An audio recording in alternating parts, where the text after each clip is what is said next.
স্বাগতম applied agro চ্যানেলে। April মাস মানেই বাংলাদেশ ও পশ্চিমবঙ্গে প্রচন্ড গরম ও লু হাওয়ার দাপট।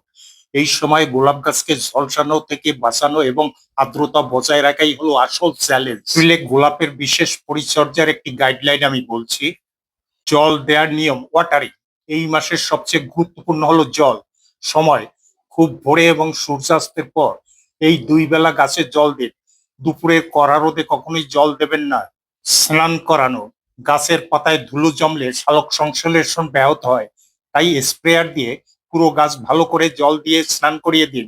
এতে মাকড়সা, রেড স্পাইডার মাইট উপদ্রব কম হবে। মালচিং, টবের মাটি ঠান্ডা রাখতে মালচিং করা খুব জরুরি। টবের মাটির উপর 2-3 ইঞ্চি পুরো করে ধানের তুষ বা শুকনো পাতা বা নারকেলের চোবড়া দিয়ে ঢেকে দিন।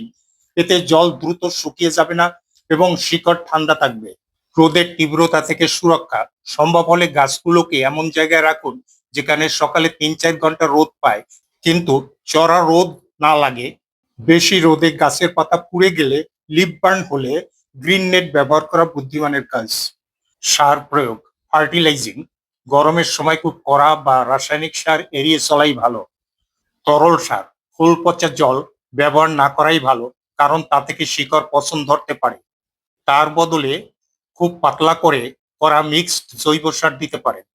ম্যাগনেসিয়াম সালফেট 1 লিটার জলে 1 চা চামচ ইপসম সল্ট গুলে 15 দিনে একবারে স্প্রে করলে গাছ সবুজ ও সতেজ থাকে। রোগ ও পোকা দমন, গরমকালে গোলাপ গাছে থ্রিপস এবং মাকড়ের উপদ্রব বেড়ে যায়। গাছের পাতা কোঁকড়াতে শুরু করলে বা ছোট হয়ে গেলে বুঝবেন পোকার আক্রমণ হয়েছে। প্রতিরোধ হিসাবে সপ্তাহে একবার বিকেলের দিকে ইমিডাক্লোপ্রিড গ্রুপের কীটনাশক যেমন কনফিডার 1 লিটার জলে 1 মিলিলিটার মিশিয়ে স্প্রে করতে পারেন। ছাঁটাই ও প্রুনিং, এই সময় ভারী ছাঁটাই করবেন না, শুধু শুকনো ফুল বা মরা ডালগুলো হালকা করে ছেটে দিন। খুব বেশি গরম পড়লে ফুল ছোট হয়ে যায় এবং পাপড়ি পুড়ে যায়, সেক্ষেত্রে কুড়ি ছিঁড়ে দিয়ে গাছকে বিশ্রাম দেওয়া ভালো, যাতে বর্ষাকালে গাছটি আবার শক্তিশালী হয়ে ওঠে। শেষ টিপস, যদি দেখেন টবের মাটি খুব তাড়াতাড়ি শুকিয়ে যাচ্ছে, তবে টবের নিচে একটি মাটির শসা বা জল ভর্তি পাত্র রাখতে পারেন, যা আর্দ্রতা বজায় রাখতে সাহায্য করবে।